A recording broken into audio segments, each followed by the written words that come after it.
pour accomplir ce que tu n'as pas encore été, tu dois être ce que tu n'as jamais été.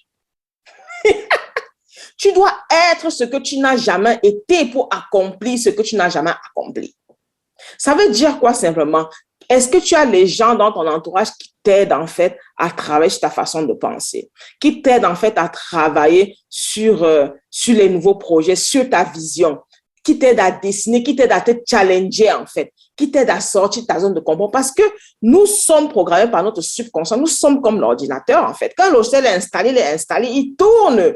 Or, si le logiciel est programmé à produire tel chiffre d'affaires, comment multiplier par 5 en fait ce chiffre d'affaires si on ne change pas le logiciel? Bonjour et bienvenue sur le podcast Expand Your Business. Je suis Eric Ningtidem, entrepreneur, conférencier et cofondateur de Legacy Creators.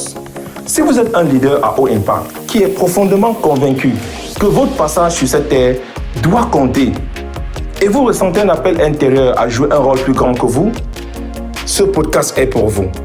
Je suis Adeline Ningtidem, CEO et cofondatrice de Legacy Creators, coach pour leaders en quête de sens, auteur de plusieurs livres sur la croissance d'entreprise et la transformation personnelle et guide spirituel.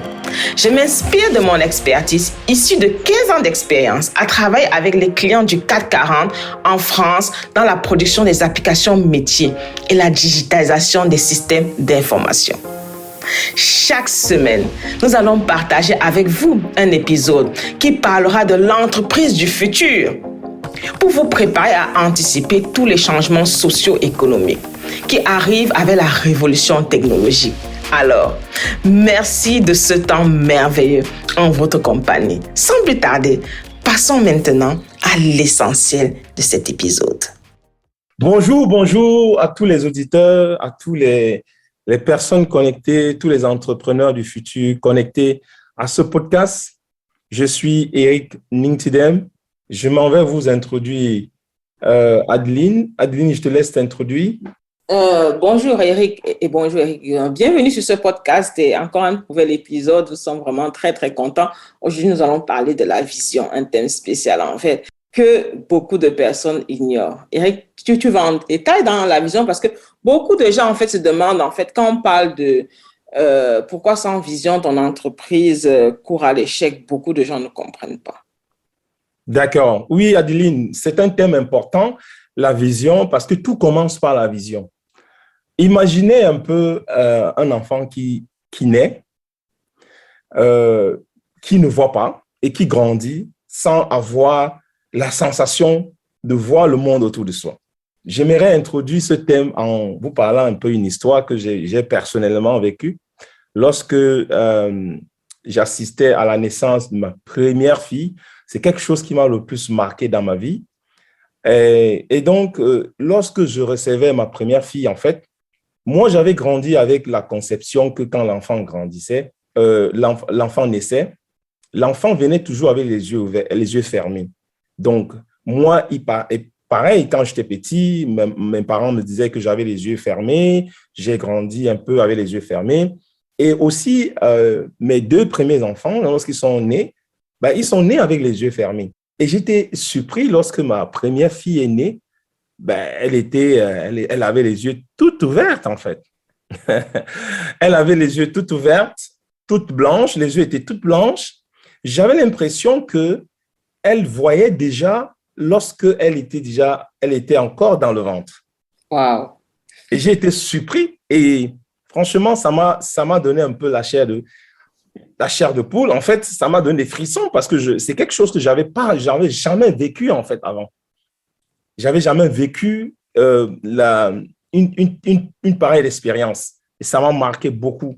Et j'ai une relation vraiment particulière avec cette fille parce que à chaque fois, j'ai l'impression qu'elle est comme un ange gardien pour moi parce qu'à chaque fois, elle ressent mes problèmes, elle ressent mon émotion, elle ressent un peu lorsque je suis dans une situation peut-être joyeuse ou peut-être difficile, et à chaque fois, elle me demande, papa, est-ce que tout va bien? Et ça me renvoie toujours à cette image d'elle lorsqu'elle est sortie du ventre avec les yeux ouverts. Donc, j'aimerais vous introduire ce thème de la vision pour une entreprise. Et j'aimerais parler de cette citation de Jonathan Smith qui disait, la vision, c'est l'art de voir les choses invisibles. L'art de voir les choses invisibles. Je suis chef d'entreprise, entrepreneur, et mon entreprise est une extension de moi. Et j'ai développé une science, un art de voir les choses dans l'invisible. C'est-à-dire que de voir les choses qui vont arriver avant. Mais en fait, ici, lorsqu'on parle pour un entrepreneur, il ne s'agit pas de faire de la divination pour un entrepreneur dans son entreprise, même si un entrepreneur, quelquefois, il est obligé d'être un peu comme un magicien dans son entreprise, mais il s'agit d'avoir une vision claire de son entreprise dans les années à venir. Et nous pouvons situer cet avenir même dans 10, 15, 30 ans, 40 ans, aussi longtemps possible. Donc, Eric, j'ai envie qu'on entre un peu dans un petit détail que tu as fait. J'ai envie de zoomer un détail. Quand tu dis « mon entreprise, c'est l'extension de moi-même », qu'est-ce que ça veut dire exactement? Parce que je pense qu'il y a beaucoup de gens qui ne comprennent pas ça. Parce que moi, je suis moi et l'entreprise, c'est l'entreprise, en fait. Comment c'est une extension de moi, en fait? Oui, en fait, lorsqu'on parle d'une extension, par exemple, ici, nous sommes dans un monde où le 21e siècle serait ou ne serait pas le siècle de la compréhension de ce que c'est que l'énergie, la compréhension de ce que c'est que qui suis-je, quelle est ma place dans ce monde. Et donc, lorsque nous créons une entreprise, nous partons toujours de nos dons ultimes. Et donc, l'entreprise qui va délivrer un service, c'est un service qui part de mon désir de développer mon don ultime et de pouvoir servir le monde à travers ce don ultime. Tu vas trop loin là. Là, on dirait que ça devient beaucoup plus complexe là. Maintenant, tu parles de don ultime. On parle d'extension, maintenant tu parles de don ultime. Viens en fait en définition. Est-ce que tu peux expliquer de manière claire en fait pour qu'un enfant de 5 ans le comprenne de manière simple? OK. De manière plus simple, nous allons d'abord comprendre c'est quoi un don ultime. En fait, un don ultime, c'est ce qui est en nous maintenant, pas demain. Notre aptitude à réaliser l'impossible. Chacun d'entre nous a quelque chose qu'il fait que lorsqu'il fait, tout le monde dit « Waouh !» Chacun d'entre nous. Peut-être, pour toi qui nous écoutes, tu n'as pas encore découvert cette chose-là. Peut-être tu es encore dans cette quête de cette aptitude qui est en toi. Ce n'est pas quelque chose que tu vas cultiver, qui est en toi. Quelque chose que tu es né avec. Et que lorsque tu déploies cette chose-là, les gens disent « Waouh !» On a l'impression que c'est magique. On a l'impression que c'est divin. C'est ce que j'appelle don ultime. Et c'est ça qui te permet de transférer ça dans ton entreprise. C'est pour ça que je dis que ton entreprise, c'est une extension de toi. C'est une extension de ton don ultime, en fait. C'est ta capacité de transférer ce don ultime, cette capacité à créer l'impossible parce que ton entreprise va se servir de cela pour pouvoir servir le monde. De servir le monde. Et donc, je voulais en venir à cette simple phrase que Nelson Mandela avait dit, « Il n'y a aucun gloire à voir petit ». Et nous parlons de vision. Nous parlons de futur quand nous parlons de vision. Pour une entreprise qui a une petite vision, qui voit petit, mais c'est une entreprise qui va droit à l'échec. Parce que tous les jours, dans quel que soit le secteur d'activité que nous faisons, nous avons des gens qui font la même chose que nous et qui font mieux que nous. Donc, le fait de voir grand, c'est de pouvoir mettre notre entreprise à un niveau où, quel que soit le travail ou bien le développement qui va se passer dans le secteur d'activité que nous sommes, nous serons toujours connectés à cette passion qui est en nous. Et donc, pour terminer sur la question de la définition de la vision, j'aimerais juste partager la vision de Legacy Creator. Notre vision est claire. C'est de créer l'union des entrepreneurs pour construire un monde où chaque entrepreneur a la possibilité de déployer son potentiel et créer des partenaires et d'avoir un impact mondial. Ici, nous parlons encore de potentiel, qui est encore un autre nom de don ultime. Donc, notre vision, notre mission, notre vision, c'est d'aider chaque entrepreneur à développer son don ultime. L'aptitude qu'il a tout de suite, qu'il est né avec, pour pouvoir avoir un impact mondial à travers de l'entrepreneuriat. Donc, nous croyons à l'union. Nous croyons que ce n'est pas possible de créer une entreprise seule. C'est pour ça que nous voulons créer une union, une communauté d'entrepreneurs qui veulent développer leur don ultime, qui veulent aller se connecter à ce qu'ils ont de plus essentiel en eux, à leur aptitude ultime pour pouvoir changer le monde. Merci Eric, merci Eric. C'est vraiment très clair pour la vision en fait. Pour en parler en complément, je pense que beaucoup de gens se lancent en affaires ou bien sont en affaires. La première chose, c'est pour gagner l'argent. C'est pour dire, oh, je veux survivre, je vais payer mes factures. En fait. Mais en réalité, derrière ce qui se cache l'entreprise, en fait, ce n'est pas un problème de facture parce que je pense qu'on doit changer au 21e siècle. Chaque entreprise doit changer, en fait, sa façon d'entreprendre. L'entreprise, c'est une mission. C'est une mission. On est en entreprise pour réaliser une mission, en fait, et non pour payer ses factures. Parce que les factures, quel que soit le cas, elles seront payées. Elles ne seront pas là en mission, en fait, sans avoir l'argent de mission. C'est impossible, en fait.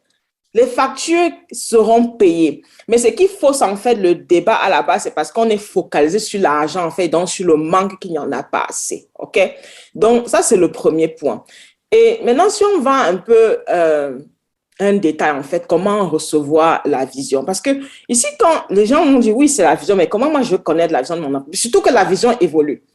Parce que Eric, la vision que tu as d'aujourd'hui de Legacy Creator, je ne peux pas te dire que dans 5 ans ou 10 ans, on aura la même, en fait. Parce que nous sommes dans un monde en spirale.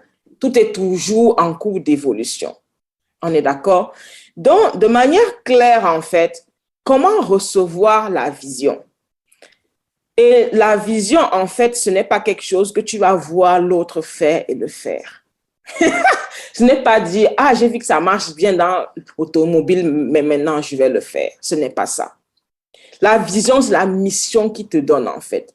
Moi, je l'ai reçue, celle de Legacy Creator, une partie de celle de Legacy Creator dans mes rêves, en fait. Beaucoup, moi, je reçois beaucoup dans les rêves. Dans les rêves, en fait, j'ai reçu, voici ce que tu dois faire, voici ce qui doit être implémenté, voici l'agenda ici, en fait. J'ai reçu ça et je l'ai implémenté. Quand je vois, par exemple, Suji Moto, en fait, ça sera le premier Africain à construire une tour à Dubaï. Et il opère uniquement dans l'univers du luxe, en fait, des maisons et du luxe au Nigeria. Il a dit que quand il a lancé son premier projet, il avait trouvé des investisseurs. Mais ce qui s'est passé, c'est qu'en moins de 2 semaines, le Naira a doublé. Et donc, tous ces investisseurs sont partis du projet et ils ne savaient plus comment faire. Il fallait les rembourser. Il avait déjà entamé les fonds. Mais il tenait tellement à son nom et à sa crédibilité. Et donc, il faisait une dépression, il cherchait comment faire et s'en sortir. Il a dit que bon, je vais me relancer dans la vente et des terrains si construire, ça ne marche pas. Et donc, il dit qu'il a pris le train. Il a pris le train, en fait, et juste 1 heure après que le train soit parti, il a fait un rêve où sa grand-mère est venue et lui a montré son livre. Il dit, où est-ce que tu vas? Regarde ton livre ici, voici ce que tu as accompli. Voici ce que tu dois accomplir. Là, où est-ce que tu vas? Il dit qu'il s'est réveillé en sursaut. Et c'est là où il est sorti du train, il a fait demi-tour, il a dit, quel que soit ce qui se passe, ce que je veux, ça va marcher. Quand on regarde n'importe qui a fait de grandes choses, en fait, ça part toujours d'une vision. Et la vision vient toujours sur le plan métaphysique, en fait. Ça veut dire, c'est quelque chose que tu restes comme ça, tu reçois. Tu peux le recevoir dans ton cœur, ça peut être une idée, ça peut être quelque chose tu vas sentir que ça, c'est ma mission. Et ça va transcender ton corps. Et là, tu sais que cette vision-là, je dois l'accomplir dans cette mission. Tu le sais. Eric, tu as quelque chose à, un complément à ajouter par rapport à ça? Oui, Adeline, c'est vraiment ça, en fait. C'est l'idée, en fait, qui te transporte, en fait. Une idée qui te transporte. Et donc, pourquoi nous voulons travailler avec les entrepreneurs? Nous avons dans notre vision, en fait, nous voulons aider les chefs d'entreprise, les entrepreneurs, à, à trouver en eux ce don utile qu'ils ont, ce potentiel ultime qu'ils ont, que j'appelle souvent l'arme fatale. Parce que lorsque tu as découvert ce don ultime que tu as en toi, la concurrence n'existe plus.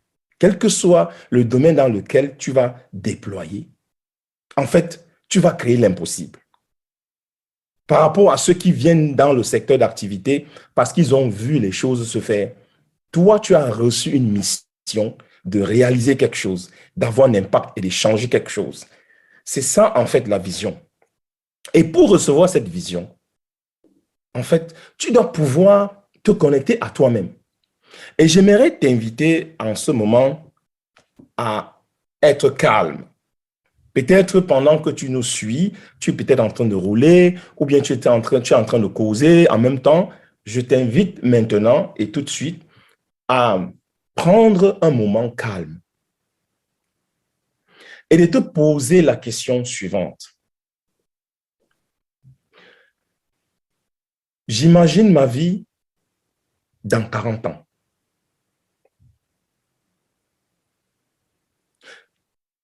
Si tu veux, avant de te poser cette question, si tu aimes la musique douce ou bien la musique instrumentale ou bien la méditation ou bien un moment de calme, ça suffit. Mais je t'invite à te recueillir, à imaginer ta vie dans 40 ans et de te poser cette autre question. Qu'est-ce que, dans 40 ans, je vais pouvoir réaliser? Et si, imaginons dans 40 ans, j'avais des enfants ou bien des petits-enfants, qu'est-ce que ces enfants aimeraient retenir de moi ou bien mes petits-enfants? Qu'est-ce que j'aimerais que ces enfants retiennent de moi? Ça, c'est le premier exercice. Et n'hésite pas à mettre les détails, les lieux, les dates, les chiffres, les faits marquants, les histoires que tu aimerais que tes enfants ou bien tes petits-enfants puissent retenir de toi. Peut-être une rencontre importante que tu aimerais avoir avec une personne importante qui est dans ta liste des personnes importantes à rencontrer. Peut-être la signature d'un partenariat que tu aimerais avoir dans ta liste. Peut-être l'expansion de ton business dans un nouveau pays. Peut-être la définition et la redéfinition de ton offre, ton produit. Peut-être tu veux révolutionner un produit sur un marché. Je t'invite à noter tout ça dans le calme, en te recueillant sur toi-même. Donc, deuxième exercice. J'aimerais que tu te poses la question suivante. Si j'avais tout l'argent du monde, toutes les ressources du monde et les connaissances illimitées, qu'est-ce que je ferais? Ces deux exercices que tu vas faire et refaire à plusieurs moments de ta vie, à plusieurs instants de ta vie, vont t'aider à te reconnecter à ton don ultime. Et lorsque tu auras découvert ton don ultime, tu vas appliquer la formule de Nelson Mandela qui disait « Il n'y a aucune gloire à voir petit ». Parce que avec ton don ultime, tu vas pouvoir créer l'impossible. Là,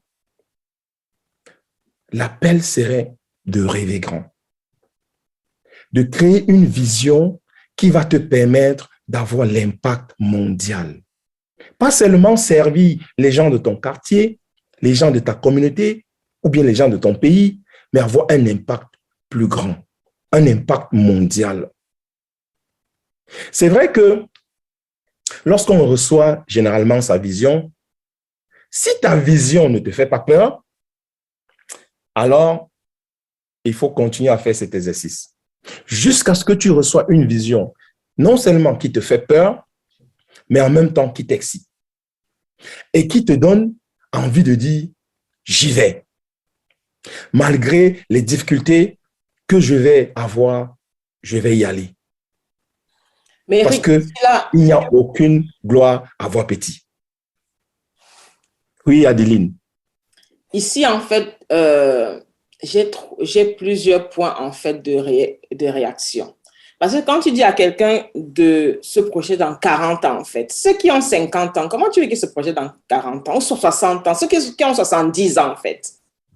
On est d'accord. Tu vois, moi, je sens en fait qu'il peut y avoir un blocage en fait au niveau de l'imagination. En fait, oh, ça sert à quoi de me projeter quand je ne serai plus sur cette terre, en fait.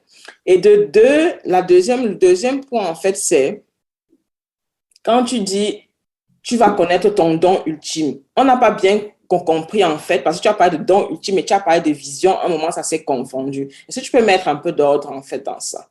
Oui, Adeline. Effectivement, ce sont les questions que les gens vont se poser. Parce que je sais que parmi nos auditeurs, il y a les gens qui ont déjà 60 ans. Il y a ceux qui ont déjà 65 ans. C'est normal. Parce qu'on se dit toujours qu'à un certain âge, nous avons envie d'accomplir tout avant de partir sur Terre. Mais je peux vous garantir que la vision de Steve Jobs n'a pas déjà été atteinte. Et je peux te garantir que tous les jours, Coca-Cola travaille sa vision. La vision, c'est une quête à l'excellence. C'est une quête, c'est quelque chose qui te permet tous les jours de voir plus grand et qui te permet d'avoir une décision stratégique dans ton entreprise et de mettre ton entreprise à un niveau où, même si tu ne serais pas là demain, ton entreprise va connaître un impact mondial. Et maintenant, au niveau du don ultime, effectivement, si tu n'as pas l'habitude d'utiliser ces mots, ces expressions, de travailler avec ce vocabulaire de don ultime, je t'inviterai à commencer à t'habituer à ces mots. Parce que nous allons plusieurs fois utiliser le mot potentiel, don ultime, parce que, en fait, pour te dire réel, nous sommes à l'image de Dieu. Et si nous sommes à l'image de Dieu, nous avons la capacité de réaliser des grandes choses. Mais combien de gens ont cette confiance en nous? Combien de gens ont la confiance qu'ils sont à l'image de Dieu? C'est vrai, on le dit, mais combien de gens sont conscients? Et quand je dis conscient, ça veut dire qu'ils ont pris le temps d'intégrer cette connaissance-là en eux. Et lorsqu'ils ont intégré cette connaissance, toutes les décisions qu'ils prennent, toutes les actions qu'ils mènent sont en alignement avec cette prise de conscience que je suis l'incarnation de Dieu sur terre. Et donc, chacun vient avec son don parce que tout le monde est différent, mais c'est ensemble qu'on forme un seul. Donc, chacun a son don, chacun a son potentiel qu'il doit déployer.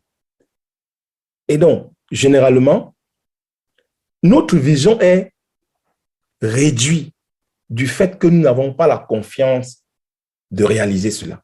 Nous n'avons pas la confiance. Et nous n'avons pas la confiance, pourquoi? Parce que nous n'avons pas la conscience que nous avons en nous la capacité de réaliser cela. Et donc, si tu n'as pas la capacité et la confiance de réaliser quelque chose de plus grand, effectivement, tu vas faire une entreprise pour payer tes factures, pour nourrir ta famille. Tu vas créer ton entreprise parce que tu veux partir de ton boulot pour créer une autre entreprise. Mais moi, je parle des entrepreneurs qui impactent le monde. Je parle des entrepreneurs qui ont envie de changer la réalité dans laquelle ils vivent et permettre à ce qu'un monde nouveau naisse. Donc, ces entrepreneurs-là savent qu'ils ont quelque chose de magique en eux. Et c'est à eux que nous parlons ici. C'est à ces gens qui savent et qui savent reconnaître qu'ils sont à l'image de Dieu et qu'ils savent et qui sont conscients qu'ils ont une capacité illimitée à réaliser leurs rêves. Mais c'est vrai que la vision, en fait, doit se matérialiser. Il y a ce côté pratique de la vision et ce côté définition, projection de la vision et ce côté pratique de la vision. Lorsque j'ai une vision, je dois la diviser en plusieurs étapes. C'est là où ça devient un objectif. Donc, si j'arrive à me projeter aussi long, dans 40 ans ou bien dans 30 ans, j'ai aussi la capacité de diviser ma vision en plusieurs objectifs. Mon premier objectif peut être dans un an. Qu'est-ce que je ferai dans un an qui va dans l'alignement de ma vision? Parce que si je commence à prendre des décisions dans un an qui ne sont pas en alignement avec ma vision dans 30 ans, mais dans 30 ans, je ne serai pas dans ma vision. Donc, aujourd'hui se construit pour demain. Ça veut dire que les décisions que je prends aujourd'hui me permettent d'être dans l'alignement. Dans l'alignement. Adeline, je voulais aussi que tu puisses parler un peu de qu'est-ce qui peut empêcher, d'une manière générale, qu'est-ce qui pourrait empêcher, par exemple, les gens de faire grandir cette vision ou bien d'avoir cette vision claire de leur entreprise? Merci Eric pour la question. Déjà ici, je vois de manière claire en fait que 3 quarts d'entreprises, en fait, de micro-entreprises ou bien d'entreprises n'ont pas de vision. 3 quarts ont une vision en fait, ont une vision tronquée en fait. Et c'est ça qui va être la résultante du fait qu'on éteint le feu dans une entreprise, où les entrepreneurs sont toujours en train d'éteindre le feu dans leur entreprise. Et donc, je vais donner ici 3 principaux problèmes.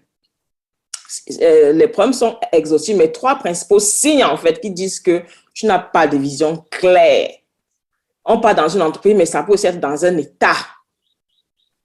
Et ça peut aussi être dans ta propre vie. N'a pas de vision claire. Le premier signe ou bien le premier symptôme, c'est ton emploi de temps.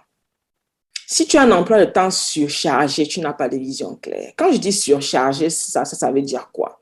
Ça veut dire que tu n'as pas de temps pour réfléchir pour toi-même. Tu peux avoir un emploi du temps, mais il y a du temps pour toi. Tu es toujours sous pression. Tu as une mauvaise organisation. Tu dors mal. Tu manges mal. Et tu sors le matin, tu ne sais pas à quelle heure tu rentres. Tu t'occupes moins de toi. Ça, c'est le premier symptôme, en fait. Ça veut dire que ta vision, en fait, elle est petite et tu es seulement en train de faire, en fait. Tu es comme un robot dans ton entreprise et tu es en train de faire. Tu es dans le faire. Et si tu es dans le faire, en fait, il est difficile, en fait, que tu sois un vaisseau pour recevoir, en fait, ce que l'univers ou Dieu veut mettre dans toi. Parce que la vision, en fait, c'est ça qui crée le chiffre d'affaires. C'est clair.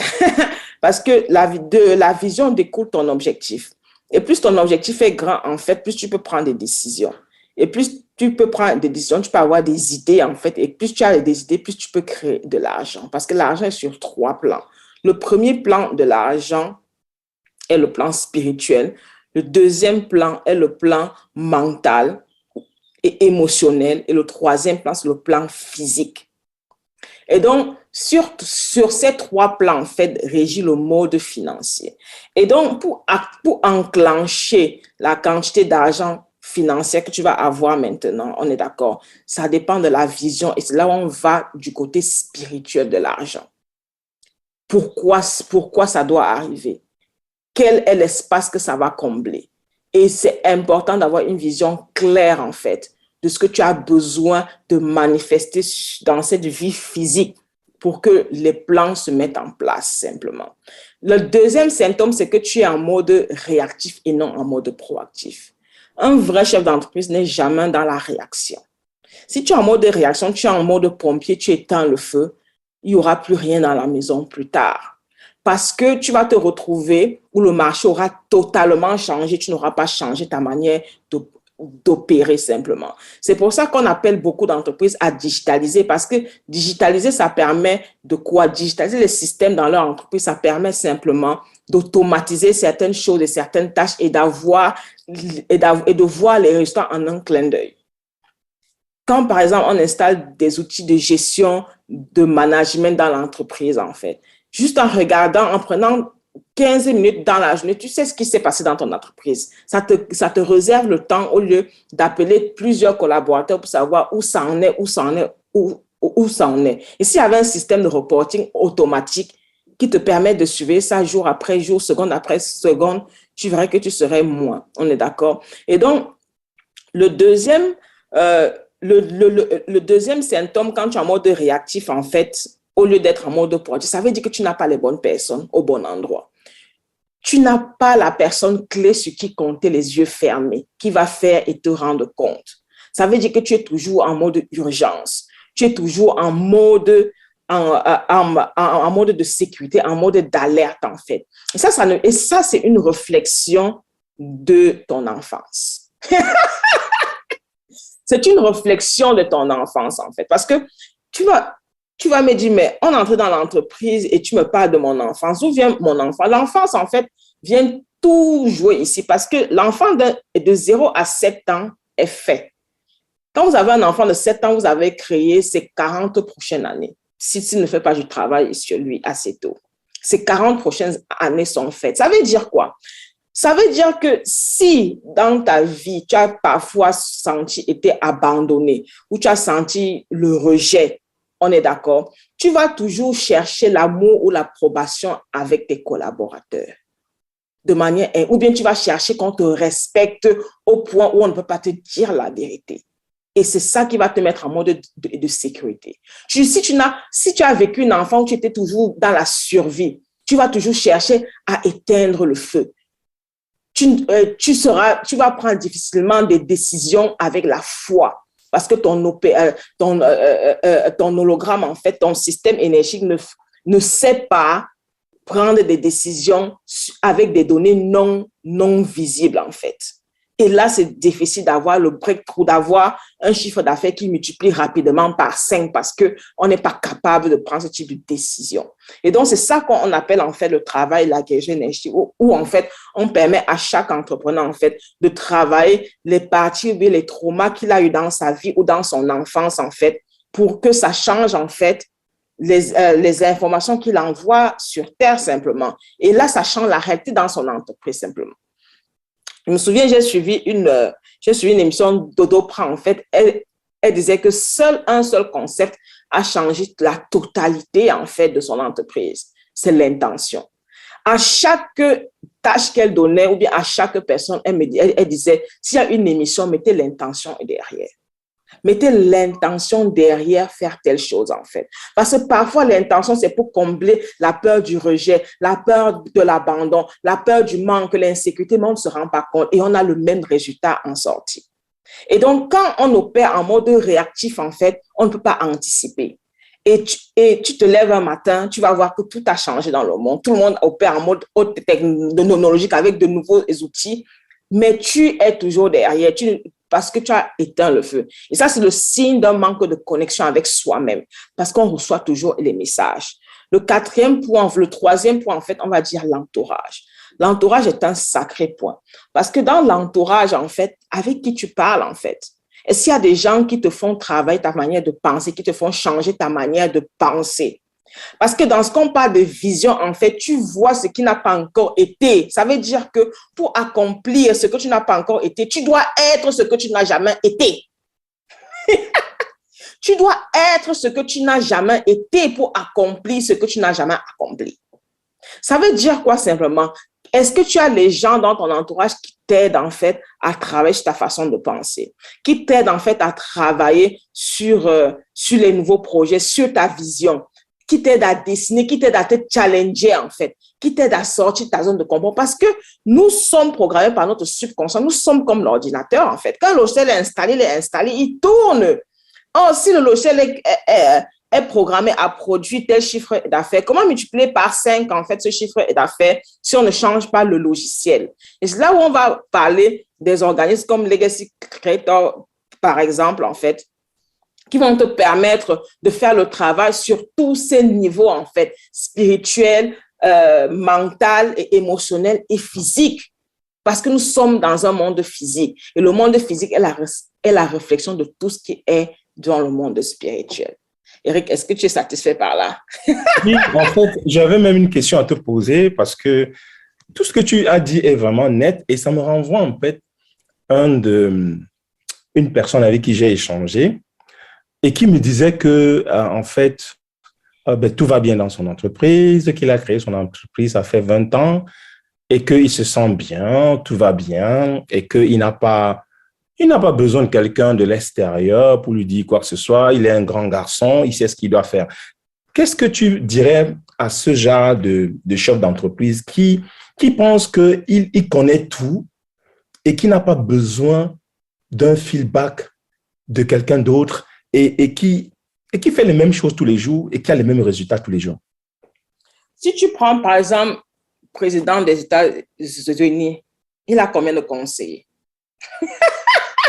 Tout à fait. Je me souviens, en fait, il a au moins 4 ou 5 conseils au minimum, OK? Je me souviens, en fait, François Hollande, en fait, quand on le préparait à la candidature, il avait au moins 4 ou 5 coachs. On est d'accord?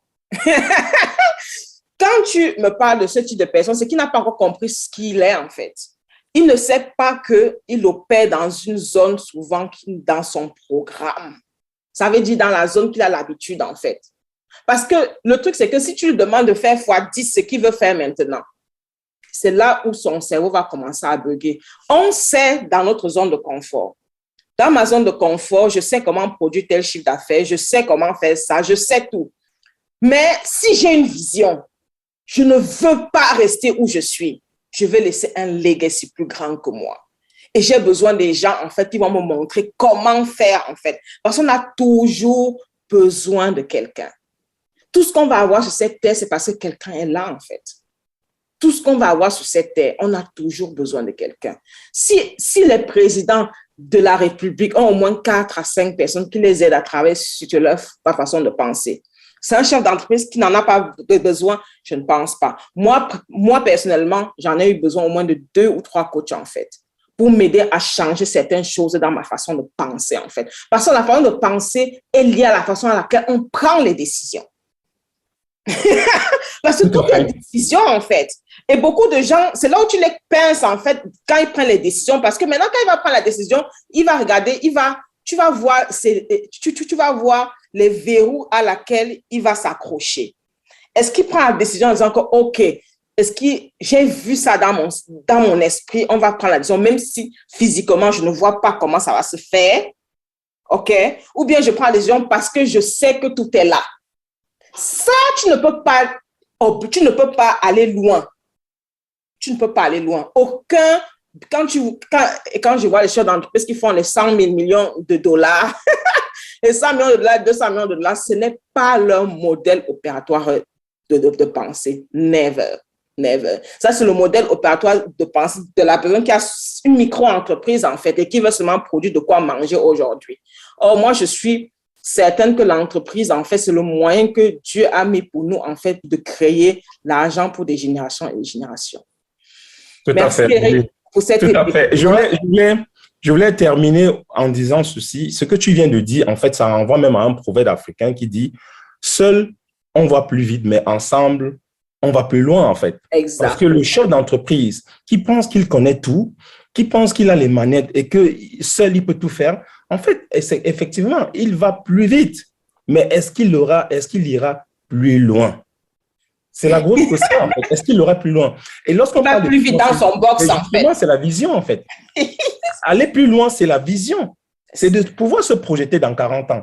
C'est de pouvoir se projeter plus loin que ce qu'il fait aujourd'hui et de pouvoir laisser un héritage à ses enfants, à ses petits-enfants. OK? Donc, effectivement, nous sommes tous heureux encore d'avoir passé ce moment avec vous et nous avons été très heureux de partager tous ces petites et n'oubliez pas de commencer à appliquer tout ce que nous partageons au quotidien. Chaque semaine, nous allons vous donner un épisode, une astuce, un concept qui va vous permettre justement de créer votre entreprise du futur. N'oublions pas que l'entreprise du futur, c'est l'entreprise qui va associer la technologie sur le plan physique, mais aussi qui va te permettre d'avoir une vision plus grande. Merci. Merci. Waouh, nous avons passé un temps merveilleux en votre compagnie et nous vous recommandons d'appliquer dès maintenant ces petites capsules et astuces pour expandre votre business. N'hésitez pas à nous contacter à travers notre site internet legacycreators.co où vous pouvez directement solliciter un rendez-vous avec un de nos experts.